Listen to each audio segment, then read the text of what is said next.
the dark truth about King Solomon? Wisdom or hidden magic? What if the wisest man who ever lived wasn't just wise? What if behind the legendary brilliance of King Solomon, there was something darker, something hidden? Ancient texts speak of unmatched intelligence, wealth beyond imagination, and power over kingdoms.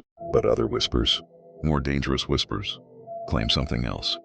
That Solomon didn't just rule with wisdom, he ruled with power no ordinary man should possess. Was he truly chosen by God, or did he tap into forbidden knowledge?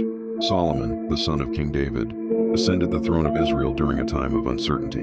Young, inexperienced, surrounded by enemies. And yet, instead of asking for wealth or power, he asked for wisdom. According to ancient scripture, God granted him not only wisdom, but also riches and honor beyond any king before him. Soon Solomon became legendary. People traveled from distant lands just to hear him speak. He solved impossible disputes. He governed with precision.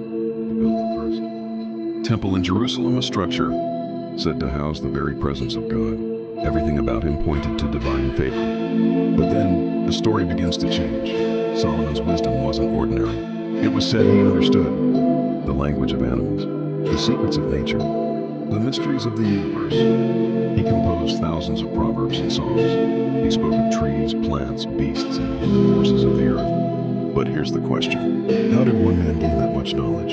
Some ancient traditions suggest that Solomon's wisdom went beyond divine blessing and crossed into something else, something forbidden. There are ancient legends outside the Bible that speak of a powerful object, the Ring of Solomon. This ring, it is said, was given to him by divine authority, but it carried something extraordinary, the ability to control demons and spirits. Yes, demons. According to texts like the Testament of Solomon, he used this ring to command supernatural beings.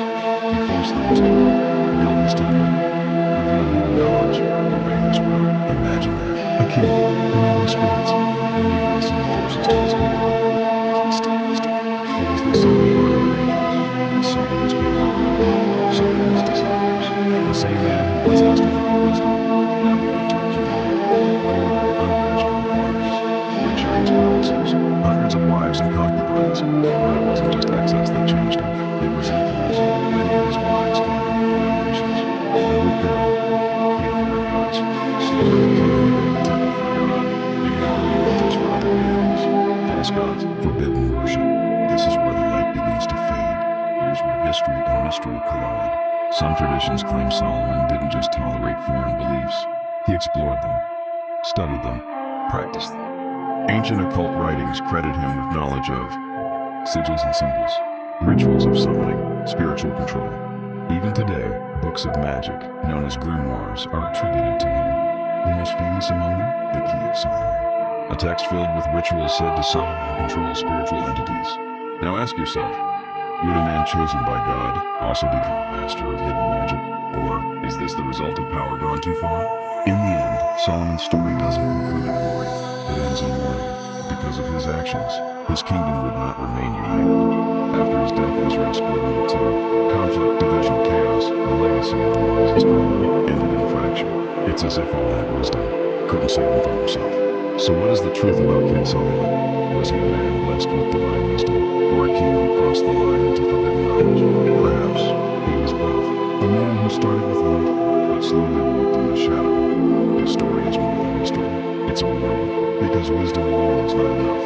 Power alone is not enough. Even the greatest minds can fall when they begin to seek control over things they were never meant to touch. The question is not just who Solomon